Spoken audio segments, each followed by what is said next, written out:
Muy buenos días, ingeniero Víctor Calle. Nosotros somos el grupo número 8 con los alumnos Calle, Juárez, Ana Lucía, Paz Yamunaque, César, Rosales, Vera, Rebeca, Zarango, Cruz, Rafael. Nuestro tema a exponer son trabajos en espacios confinados, almacenamiento y manipuleo de materiales. Le doy pase a mi compañero.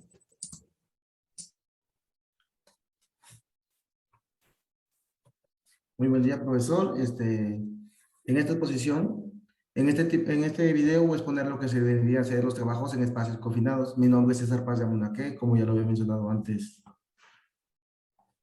la compañera. Y primeramente voy a hablar sobre los trabajos en espacios confinados. ¿Qué se denominamos a espacios confinados? Espacios confinados son aquellos centros de trabajo donde el espacio es reducido y estos presentan un gran peligro. ¿Por qué? Por el mismo entorno donde vamos a trabajar. Segundo, la falta de oxígeno y los peligros tanto de derrumbes o casos alternos en donde se vea expuesto el peligro del trabajador. Entonces, hablamos un poco más de espacios confinados entre dos tipos.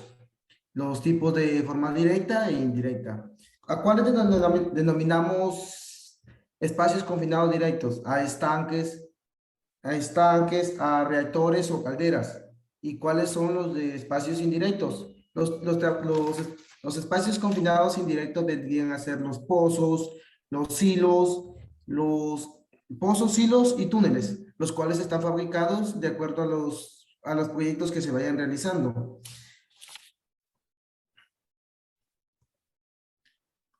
En esta oportunidad también vamos a hablar sobre los tipos de espacios confinados. Los tipos de espacios confinados son dos: espacios confinados abiertos y espacios confinados cerrados.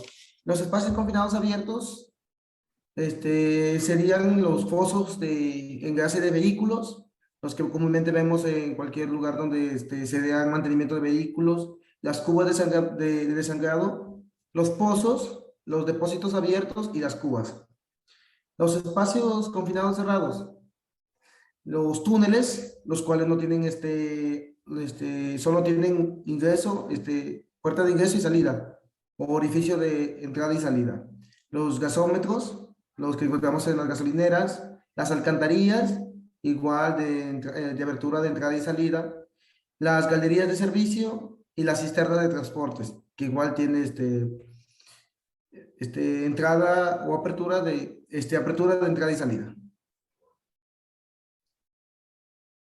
Los motivos de acceso para ingresar a un espacio confinado. La misma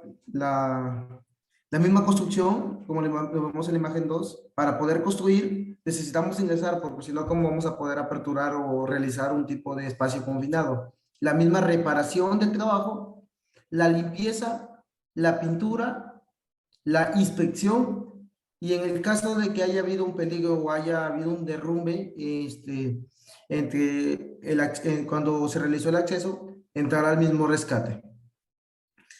Por otro lado, también voy a hablarles un poco sobre los tipos de condiciones o los tipos de clase que se encuentran en los espacios confinados. Estos espacios confinados son clasificados en tres tipos: clase A, clase B y clase C.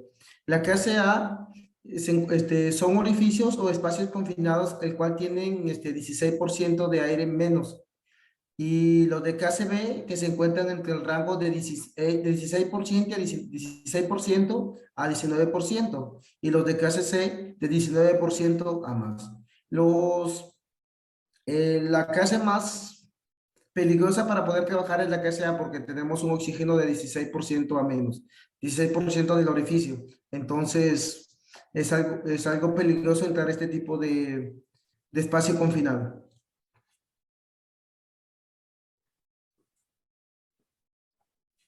Le doy el pase a mi siguiente compañera para que pueda seguir con la exposición. Continuando con la exposición, mi nombre es Ana Lucía Calle Juárez y voy a hablar en este momento sobre los riesgos.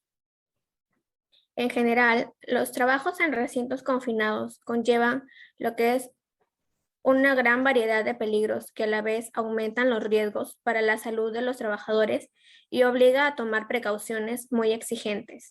Las características de los accidentes en estos espacios confinados son la gravedad y consecuencias, tanto para las personas que realizan el trabajo como para las que auxilian, sin adoptar las medidas necesarias de seguridad, generando cada año muchas víctimas.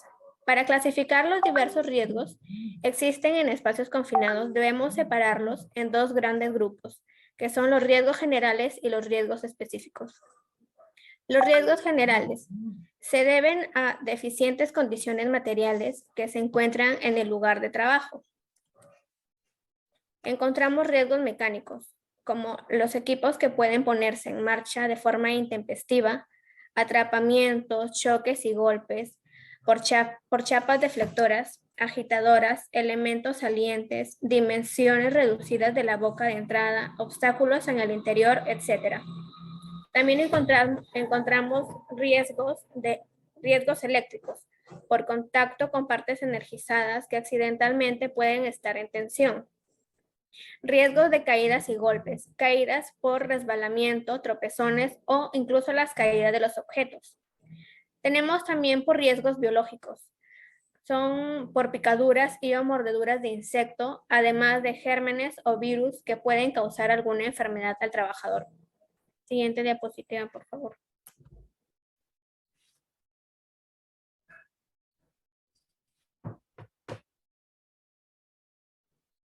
Aquí encontramos lo que son los riesgos específicos.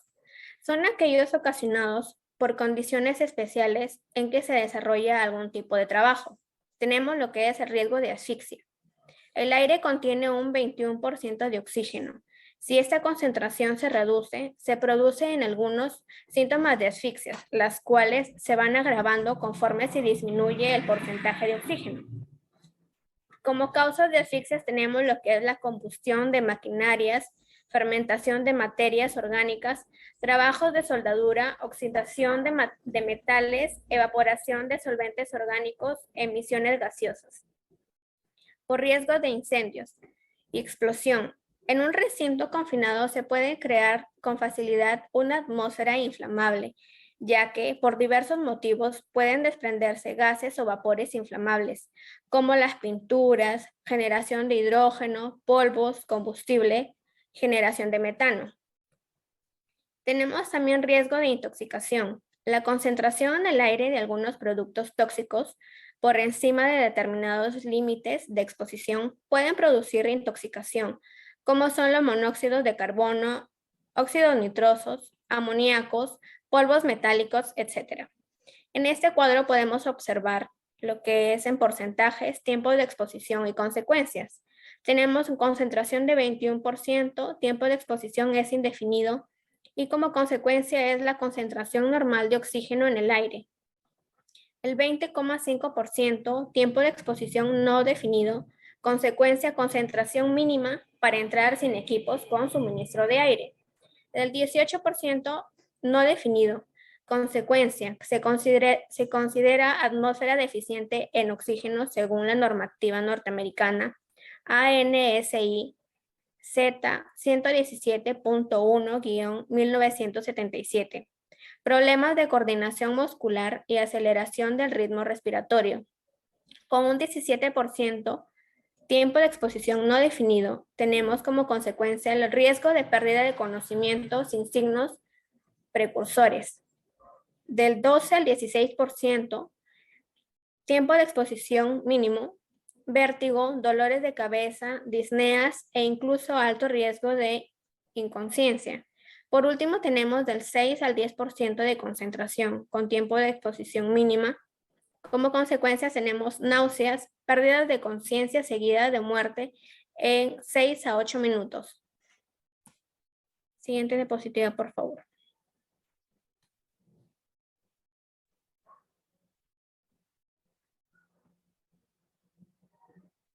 Como medidas preventivas para el control de trabajos en las atmósferas peligrosas tenemos autorización de entrada al recinto, medición y evaluación de la atmósfera interior, medición del oxígeno, medición de atmósferas tóxicas, aislamiento del espacio confinado frente a riesgos diversos, ventilación y vigilancia externa continua. Le doy pase a mi siguiente compañera. Muy buenos días. En lo consiguiente hablaremos de la formación.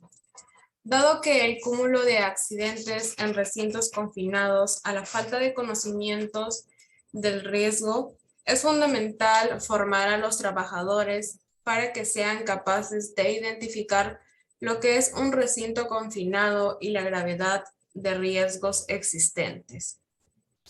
Para estos trabajos debe elegirse personal apropiado que no sea claustrofóbico ni temerario, con buenas condiciones físicas y mentales, y preferiblemente menores a 50 años. Estos trabajadores deberán ser instruidos en procedimientos de trabajo físico.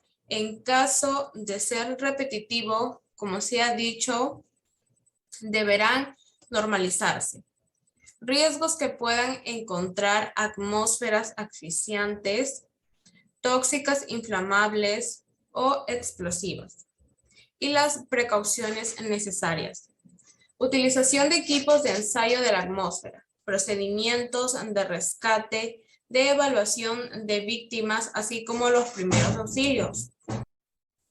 Utilización de equipos de salvamiento, de protección respiratoria, sistemas de comunicación entre interior y exterior, con instrucciones detalladas sobre su utilización. Tipos adecuados del equipo para la lucha contra el incendio, contra el fuego, perdón. Almacenamiento y manejo de seguro de materiales.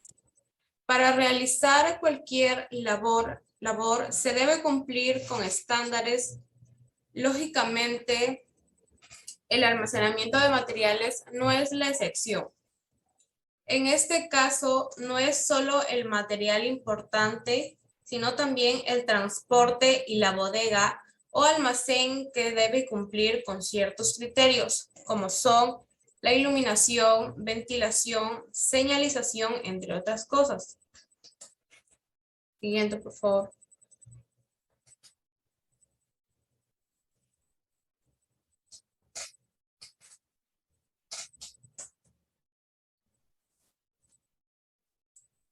Ahora, ¿qué es el manejo seguro de materiales? El manejo seguro de materiales son actos que se realizan cumpliendo las normas de seguridad para que no haya daños de ningún tipo. Por almacenamiento es la disposición que se le da a los materiales, ya sean materias primas, insumos, repuestos y productos en general, en un lugar determinado llamado almacén o bodega. Las causas, la siguiente diapositiva, por favor. Las causas frecuentes de accidentes en el manejo manual de materiales son básicamente desconocer el método para levantar o descargar objetos en forma apropiada. Levantar o descargar objetos demasiado pesados, lo cual después nos conlleva a una enfermedad ocupacional llamada la lumbalgia. Recorrer distancias muy largas transportando materiales. Sujetar incorrectamente o tomar objetos en forma inadecuada. Aplicar o retirar materiales de manera incorrecta y no usar los elementos de protección personal como las botas de seguridad, los guantes, el casco, lentes, etc. Para concluir, el almacenamiento de materiales es una actividad incluida en el grupo de operaciones que tiene por objetivo ocuparse de los materiales que la empresa mueve, conserva y transporta para la consecución de sus fines productivos. Eso sería todo. Muchas gracias, profesor. Muchas gracias, compañeros. Muchas gracias, profesor. Somos el grupo número